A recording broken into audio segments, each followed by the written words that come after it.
Ancient Koreans faced bitterly cold winters, with icy winds sweeping down from Siberia and temperatures plunging far below freezing. Yet, their homes somehow stayed warm, cozy, and livable, without central heating, electricity, or even chimneys in the way we imagine them today. How did they do it? Did they rely on techniques passed down from forgotten civilizations? Or did they possess a kind of engineering knowledge centuries ahead of its time? Why do some experts consider this ancient method one of the most ingenious heating systems ever created? The answer lies buried in stone floors, smoke-filled passages, and architectural choices that continue to influence designs even now. To understand how ancient Koreans kept warm, it is essential to consider the environment in which they lived. The Korean Peninsula experienced harsh winters, with long stretches of snow and heavy frost, particularly in its northern regions. Agricultural societies depended on storing food during the warmer months, which meant that survival in winter hinged not only on supplies, but also on warmth. Unlike regions with milder winters, shelter alone was not enough. Houses needed to be structures that actively fought off the cold, helping families stay healthy while sustaining daily life. This climate forced Koreans to think creatively about heat and comfort. Before advanced heating methods emerged, ancient Koreans likely used simple strategies found across early agricultural communities. They wore thick clothing made from hemp and animal hides, and they gathered around central fire pits to cook and stay warm. Archaeological evidence suggests that in Neolithic settlements, fires were set inside rounded pit dwellings, with smoke venting through the roof or cracks. While effective for heat, these fires filled homes with smoke and soot, often dangerous to health. This inefficiency pushed communities to search for smarter ways to control fire and heat, leading eventually to an innovation unique to Korea. The defining breakthrough in Korean home heating was the development of the Ondol, which translates to warm stone. The Ondol system was unlike open fire pits used elsewhere in the ancient world.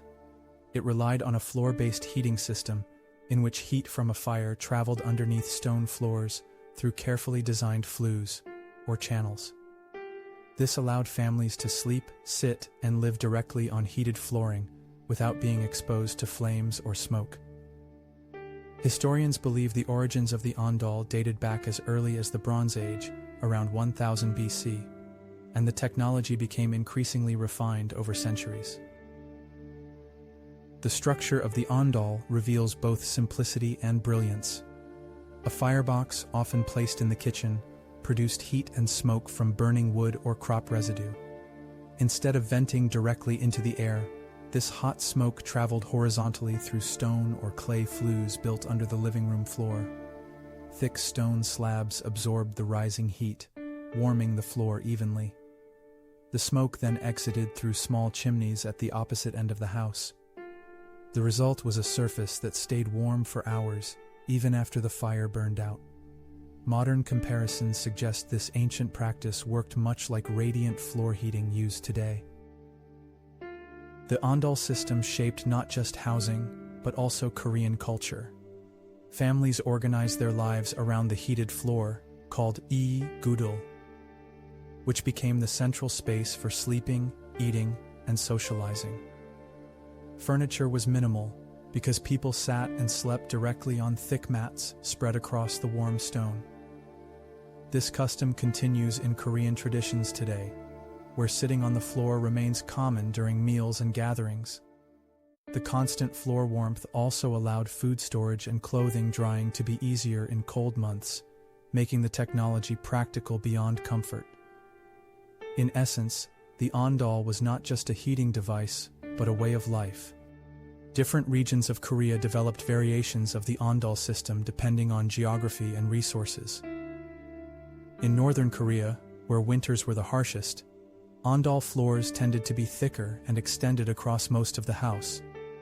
In southern regions, where winters were milder, the system was sometimes combined with simpler fireplaces.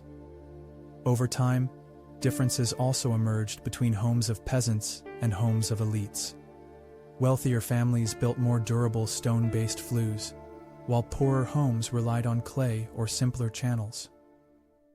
Despite these variations, the underlying principle of channeling heat beneath floors remained remarkably consistent throughout Korean history.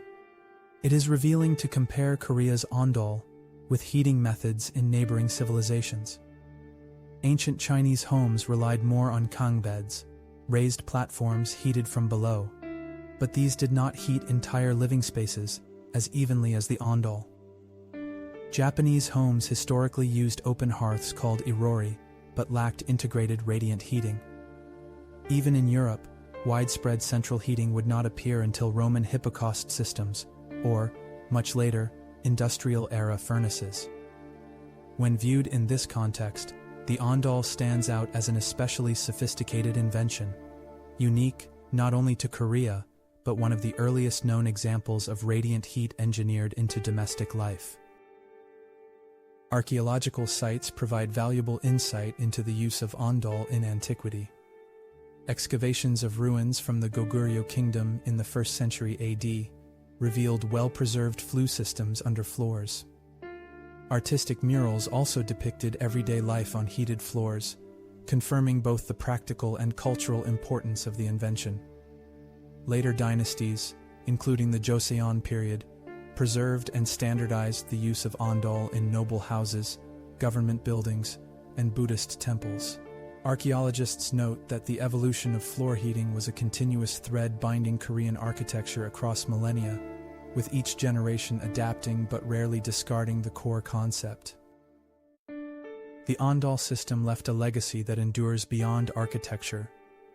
Warm floors became so deeply integrated into Korean identity that they influenced patterns of hospitality, social relations, and even posture. The tradition of removing shoes before entering a home derived not only from cleanliness, but also from the sanctity of the heated floor. Literature and art frequently reference the comfort of sleeping on a gudul floor during winter nights, reflecting its cultural symbolism.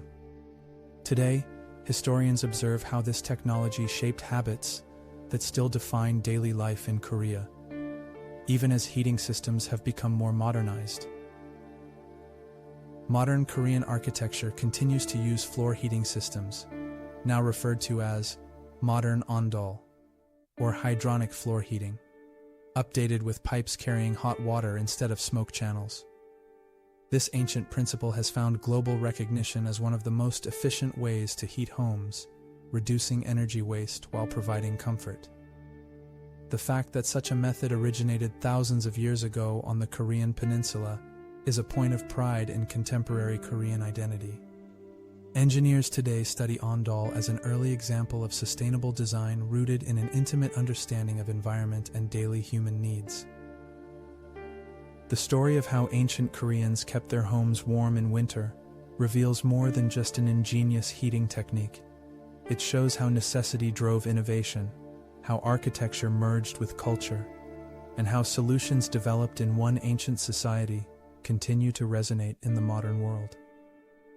Far more than survival, the Ondol gave rise to traditions of gathering, resting, and living close to a warm, radiant floor, a way of life that endured through centuries of history. What began as a simple yet clever response to freezing winters became one of Korea's most enduring contributions to human ingenuity.